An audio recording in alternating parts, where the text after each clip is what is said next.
Encore une compétition, encore une élimination. Les Bleus sont sortis en quart de finale de cet Euro et franchement, on ne sait même pas si on doit être déçu, en colère, frustré ou même résigné. Parce que c'est devenu une habitude. Elle brille en début de tournoi, on commence à rêver avec elle et boum, l'échec. Encore et toujours. Ok les amis, on y est, ça y est. Voici ma vidéo la plus travaillée, la plus aboutie depuis la création de la chaîne. Ma vidéo sur l'équipe de France, sur la mécanique de la défaite des Bleus. C'est pour vous. Donc je compte maintenant sur votre support, sur votre soutien pour propulser cette vidéo, pour la booster. Et puis, que vous dire? Sinon de vous régaler, de vous délecter. C'est parti. Depuis plus de 10 ans, les amis, c'est le même schéma. Une équipe de France féminine avec énormément de potentiel, de grandes individualités et à chaque fois, c'est le plafond de verre en quart ou en demi. Euro 2009, Coupe du monde 2011, JO 2012, Euro 2013, Mondial 2015, Euro 2017, j'ai oublié les JO 2016 aussi, Mondial 2019, Euro 2022, n'en jetez plus, même pour cet Euro, ça a été la même chose. C'est toujours une équipe brillante en phase de poule et une équipe pathétique dans les matchs qui comptent. Alors on peut parler d'arbitrage, de manque de chance, de petits détails, ok, mais au bout d'un moment, quand ça se répète autant de fois, c'est plus un accident, c'est un problème structurel. Et je vois deux problèmes, les amis, qui sont comme le terreau sur lequel la culture de la défaite pousse et grandit. Le premier problème est lié à l'instabilité au plus haut niveau. Depuis 2013, les Bleus ont connu 5 sélectionneurs différents.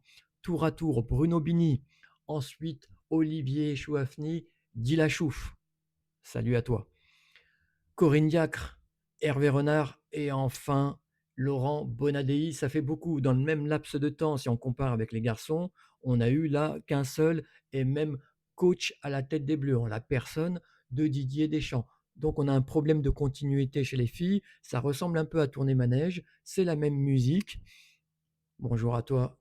Enfin, paix à ton âme plutôt, Charlie Oleg. Euh, un nouvel entraîneur qui arrive, un nouveau projet relancé.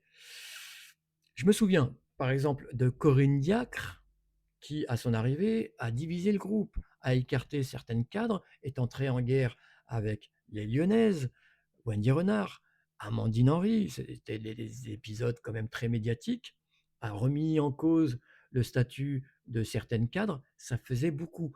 Et Hervé Renard, qui est quand même un entraîneur charismatique, un entraîneur expérimenté, il faut bien lui reconnaître ça, ben, on a bien senti qu'il héritait d'un chantier mal ficelé, ou en tout cas d'un chantier qui ressemblait à un champ de mine.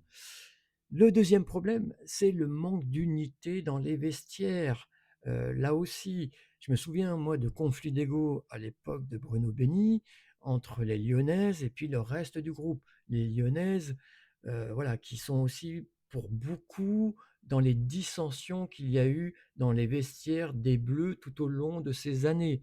Là, les Lyonnaises du temps de Bini représentaient un petit peu le professionnalisme et le reste du groupe représentait de façon schématique hein, l'amateurisme.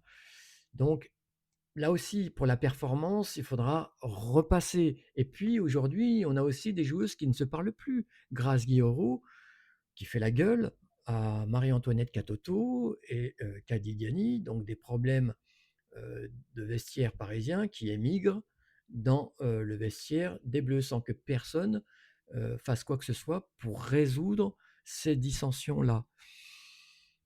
Il faut quand même dire que le foot de haut niveau, c'est aussi une question d'alchimie, c'est une question d'harmonie. Je prends là l'exemple de l'Espagne à la dernière Coupe du Monde en 2023. Je ne sais pas si vous le saviez, mais les joueuses espagnoles étaient en guerre avec leur fédération.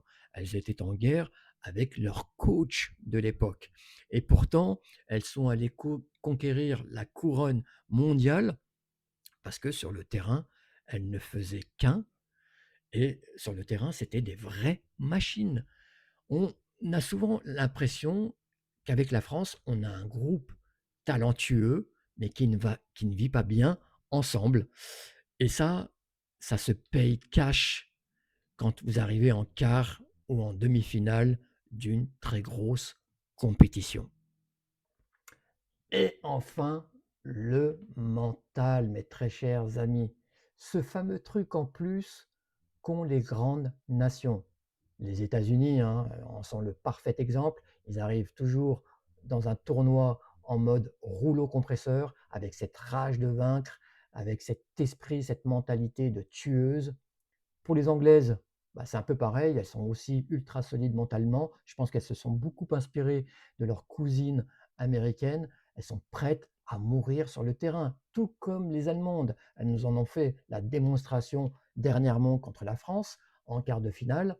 Et l'Espagne, bah, l'Espagne, elles sont froides, elles sont efficaces, elles sont patientes, elles sont disciplinées et elles ont cette maîtrise collective qui les place au-dessus de toutes les nations.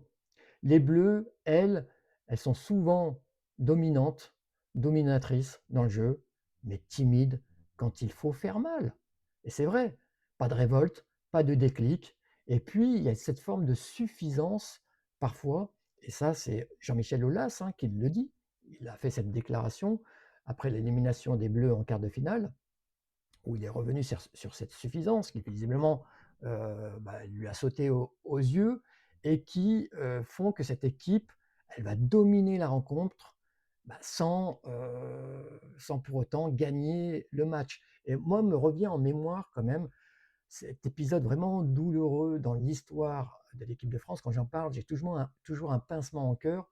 Ce sont ces JO en 2012 où l'équipe de France jouait avec panache, maîtrisait les débats, était vraiment très très belle à voir jouer avec des joueuses comme Camille Abili, Louisa Nessib notamment au milieu de terrain. D'ailleurs, ce sont des joueuses qui sont maintenant des commentatrices et qui se permettent de donner des leçons aux jeunes générations sans qu'elles se soient remis en cause. Et ça aussi, ça pose un problème. Mais pour revenir à cette équipe de France donc olympique en 2012, avec Bruno Benny à la barre des Bleus, bah, franchement, que ça soit pour une place en finale contre le Japon ou pour une médaille de bronze contre le Canada, à chaque fois, ça a été la même chose.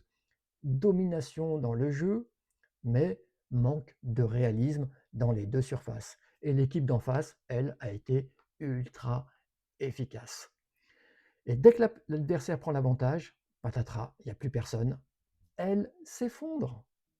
En conclusion, donc, la mécanique de la défaite n'est pas due à un manque de talent.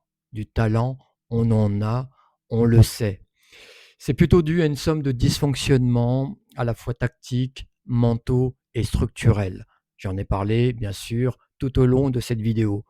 Et pour espérer franchir un cap, il faudra instaurer une stabilité institutionnelle, émotionnelle, durable, qui renforce la résilience psychologique. Et je pense qu'avoir fait appel à Thomas Samu, là je parle de Laurent Bonadei, c'est une très très bonne chose. Donc laissons-le œuvrer dans l'ombre et voyons si son travail va porter ses fruits. Donc arrêtons aussi avec les règlements de compte, à vouloir couper les têtes dès que les résultats ne sont pas là. Il faut accorder du crédit aux coachs en place. Bien sûr qu'ils travaillent dans une ambiance sereine, et je pense que c'était le cas avec Laurent Bonadei, même si j'ai parlé de certaines dissensions, on a bien vu qu'en termes de résultats, on était sur, par exemple, une série de victoires historiques pour l'équipe de France. Donc il faut bien lui rendre ça. Là, il entre dans un cycle, ça fait quelques mois qu'il est à la tête de l'équipe de France. Laissons-le travailler sereinement jusqu'au moins la prochaine Coupe du Monde pour là éventuellement faire un bilan de son travail. Et puis, il faut aussi avoir un projet de jeu, et je pense qu'il s'y attelle, qui réponde aux aux exigences, c'est pas facile à dire, du foot international moderne.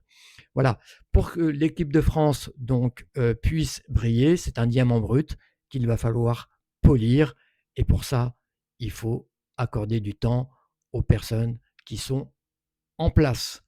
Dites-moi ce que vous en pensez, vous, les amis, hein. Vous avez le champ commentaire fait pour ça.